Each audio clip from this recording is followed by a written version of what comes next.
and welcome to Turning the Page podcast. This is episode number 6, and it's another lovely day here in Auckland, and welcome. Hey, in Auckland where I live, we've got lots and lots of mountains. Now, if you live in Auckland, you really know it's a bit of a joke, our mountains. They're not very high mountains. Actually, the highest peak is only 196 metres high and has the name of Mount Eden. And it's actually a dormant volcano cone. And some of our mountains you can't actually see. They're sort of like little bumps. But the highest mountain I have been up is actually Pikes Peak near Colorado Springs. And at 4,302 metres, it's so high that the breathing is difficult.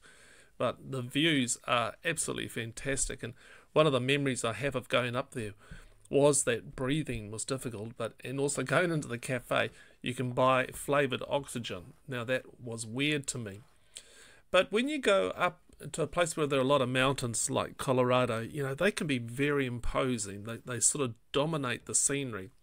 Everywhere you look, you see this fortress looming up into the sky. And when you're at the base of the mountain, you look up and you feel small, like tons and tons of rock piled up next to you. It's awe-inspiring, but it also blocks out the sun. And in those shadowed valleys, it can get bitterly cold and dark. There are times many of us can feel like we're overwhelmed and undermined by the sense of living under a mountain. Guilt, shame, failure, loss, depression, anxiety, they can sort of just bear down on us and be sort of like all-consuming, like a mountain. It's always there, it won't shift, and it looms heavy with a cold shadow. We try to scale the mountain, fight against its slide. Perhaps we were never meant to fight the mountain though. Anyway, where does my help come from? Well, in the Psalms there's this beautiful psalm, Psalm 121, and it starts off with these words: I lift my eyes up to the mountains. Where does my help come from? My help comes from the Lord, the maker of heaven and earth. Now, there are many interpretations of what this beautiful psalm might mean. I think that the poet fully understood the dominating effect of a mountain. They look up at this imposing mountain, the struggle, the challenge, and the hard work. In our day, we would look for the chairlift or the cable car, the quick, easy, safe option. The psalmist never had Google. He never had a chairlift.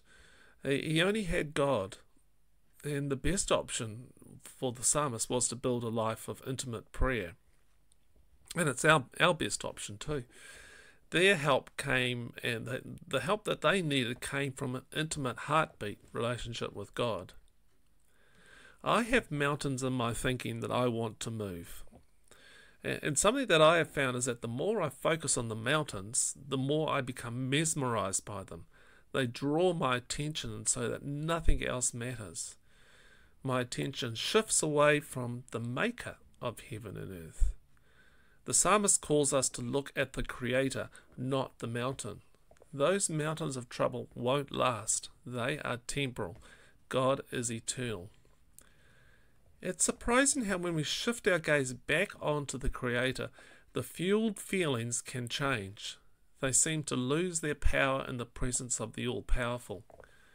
As we commit our mountains, hills and road bumps to our walking companion, we learn to listen for the conversation going on.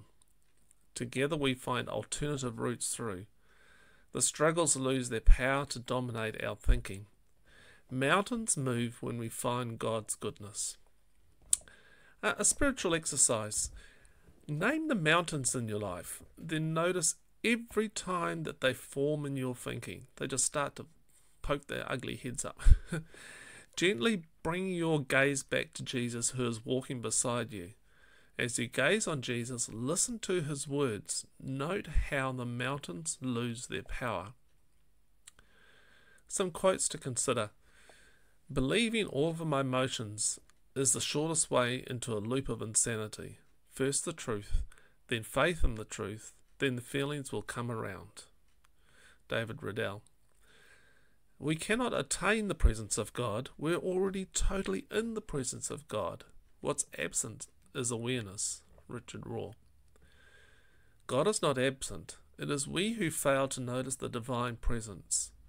It's all a matter of awareness. Note, how aware of you, God, right at this moment? David Benner.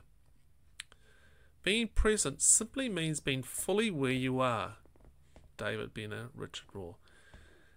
Each moment of awareness is a small awakening, and each awakening, no matter how insignificant it might seem, can be a doorway to becoming. David Benner. What you pay attention to, what you rest your mind on, is the primary shaper of our brain. Rick Hansen. Some questions. What are the mountains that get your attention? Number 2.